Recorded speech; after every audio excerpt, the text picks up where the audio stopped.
Hi everyone, I'm going to try and do a nail tutorial today. I've already filmed this once for this blue flower design, which you've probably seen that I've been wearing in some of my videos recently. But the first time I filmed it, it was really tiny, so I'm having to go with the macro now. So I'm sorry if it's a little bit blurry, but honestly you couldn't see how I'd done it before. Okay, so this one is one I've been wearing recently. I've also done it before in different colours, and it's a really nice summery design that I really like. For this blue version, I had this base coat from Liberty, which is a really kind of sheer nude colour.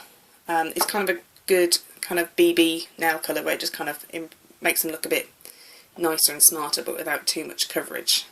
So I quite like that one because I wanted something quite light for the base. Then the lighter blue colour is Rimmel Fancier Dip, which I had on the rest of my nails, and I just had this blue design on my thumb and ring finger. Then I had Loafer Love For You from Rimmel for the darker blue. Colour Show by Maybelline in Green Pow for the leaves. And then this yellow colour from Illamasqua, which they don't currently make anymore, but really you just want any bright yellow colour, or even a pastel yellow, just whatever you've got really. These two colours, the yellow and the green, I do occasionally paint my nails in the yellow, but I would never paint my nails in this green. These are just nail art colours, and if you're kind of going to do a lot of nail art colours, you're also going to need a bright yellow and like a medium bright green. And you'd be surprised, you might be scared to paint your nails this colour, but in a small design like this, just a little tiny bit just gives a nice pop of colour and just really brightens up your design. Okay, so I'm going to do it on this pink nail this time. So the base coat I've used this time is Nailing, and this is in St James's Park, and this is from the summer collection last year, but it is still available. And it's one of their ice cream shades, and it's a slightly corally pink. And then I'm going to do yellow again for the centres of the flowers. I'm going to do this pale pink, which is called Princess Gate, and this came out this year. It's a very kind of proper baby pink nailing. I'm going to do the other flowers in white, and this is called White from Malvala. This isn't a very good white to paint your nails with. It's very thick and chalky, but it is good for doing nail art because it's opaque with one coat. And then for the leaves, I'm going to kind of pick this turquoise colour from Nailing, and this one is called, let me just check, William Street. Okay, so to do this design you can need whatever nail polishes you want. You want a base coat, 1, 2, 3, 4 colours for your flowers, it's up to you really. You want a colour for your centres, and you can have a colour for your leaves or not, it just depends. I've done this with or without leaves, it really just depends on what you want it to look like. Then you're going to need some tin foil, which you'll use as your palette to put your nail polish on. You'll need a bit of tissue to wipe your nail tools off with, and then you'll need a set of dotting tools. These are from Cheeky. I got these off Amazon with a set of brushes, and it was less than £10 including the delivery, but I think if you just get the dotting tools on their own it's about a £5, and this has 5 tools with different sized ends. I'm going to use the smallest one, which you can see is really fine for the majority of it, and then I want the third smallest dotting tool, which I'm going to say is this one, or maybe the other one.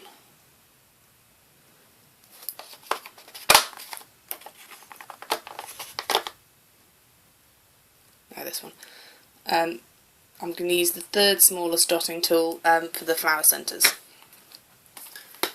When you're picking what tools to use, the dots will be quite a bit larger than the end of the tool. The thinner the polish is, the smaller the dot, and the thicker the polish is, the larger the dot. So just be aware of that when you're using the dotting tools. But you can do loads of designs with these, and they're normally well worth the money. Just going to move that because it's creating quite a bit of glare. Okay, so let's get cracking. So I'm going to start off with doing the centre dots.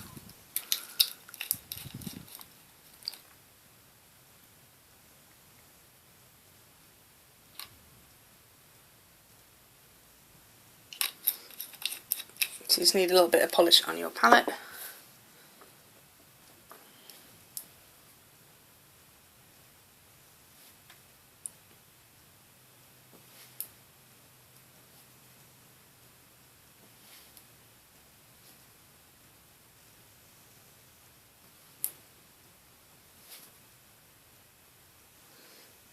And you want about 3 to 5 dots depending on the nail. So you want about 5 on your thumbnail and about 3 on your little finger, and kind of judge it for yourself in between.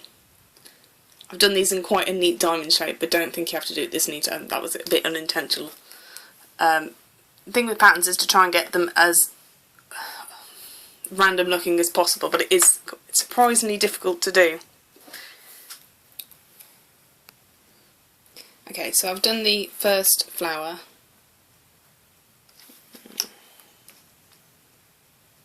Sorry, this is the problem with doing it really close. It doesn't want to focus very well. I'll just keep cracking and hope it changes its mind. Okay, so I'll start with the first flower, and then as you can see I'm kind of mapping out the second one now.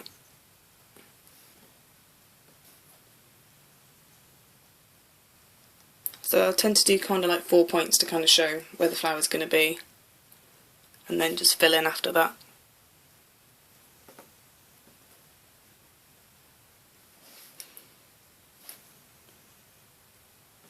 So you just need to dip into your polish, and when it starts getting a bit gloopy, just use your bit of tissue just to wipe it off.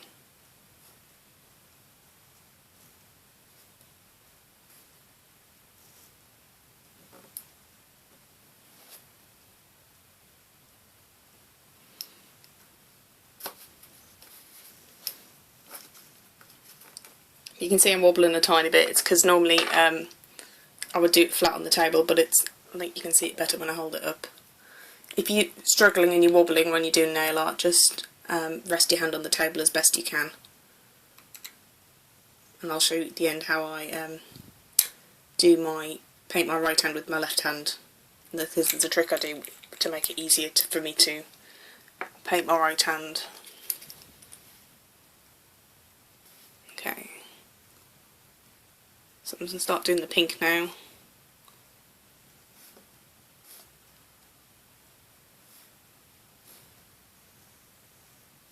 So we'll do all the flowers first, and after we've done the flowers we're going to fill in the gaps.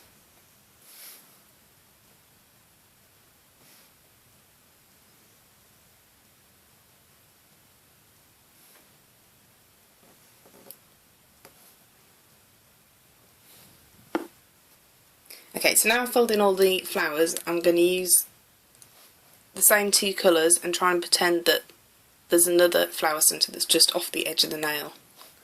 And by taking your design off the edge of the nail, it looks a lot more realistic. And it just looks a lot better than if you just stop like with it in the centre.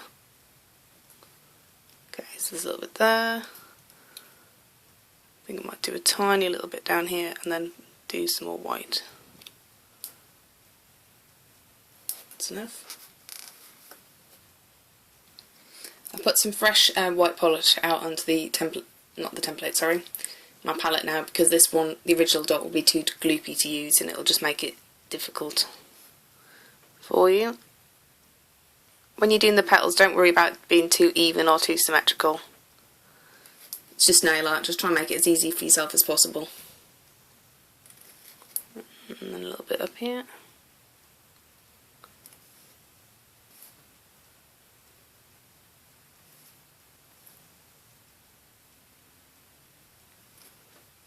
There we are. I'm going to do the leaves now.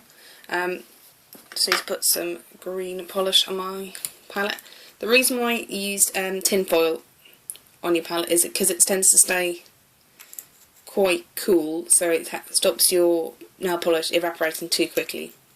It doesn't absorb the polish, and also when you're done you can just scrunch it up and put it in the bin. So that's why I use tin foil. Okay, so now we just need to fill in these little gaps with this kind of turquoisey polish.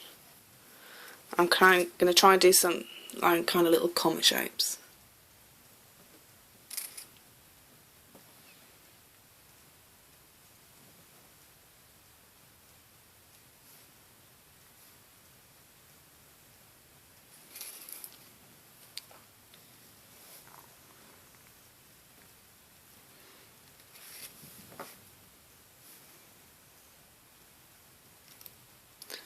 just kind of try and evenly distribute the colour. Don't worry about putting one in every little gap.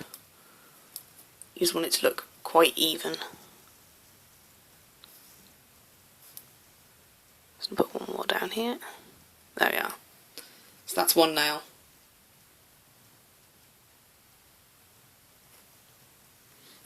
As you can see, it's not too hard. And then to do my left hand, what I normally do is I use something to support my hand. Normally this box that my nail tools come in. And what I would normally do is hold my hand on the box like this with it supported from the finger and my thumb supported on the box. Then I kind of hold the nail tool like this. So most of my hand is supported, so I'm only moving the nail tool a tiny little bit with my left hand, and sometimes I hold it like that, properly like a pen, or sometimes I hold it like that, or like that, just whatever feels comfortable with your non-writing hand. And same if you're left-handed, try doing this with your right hand, and then if you come down onto your nail like that, just move it a tiny bit at a time. In fact, you're not going to have a nail well, you can have a finger. And just do a tiny bit at the time, and just you can roll your finger over, move your finger up and down. You'll have a lot more control with your right hand or your left hand than you will with your non-writing hand. So just kind of make it as easy for yourself as possible and just manipulate it into a position where you can do it more easily. So there we are. Tell me what you think. I'm going to do a nail tutorial for this design I'm wearing at the minute, which will be going up shortly, or in the next sort of week or so. So yeah, I hope you enjoyed that and you found that helpful. I'll try and do some more tutorials with nail tools as well, because they are quite cheap and it's amazing how many different designs you can do with them, and I think it's a lot easier than using paintbrushes. I do have a set of brushes, but I very rarely use them. I find there's an awful lot of designs you can do with your nail tools, and because they're so easy to clean and that you can hold them like a pen, I just find it easier than the paintbrushes. So thank you very much for watching, everybody. Please like and subscribe and have a good day. Bye.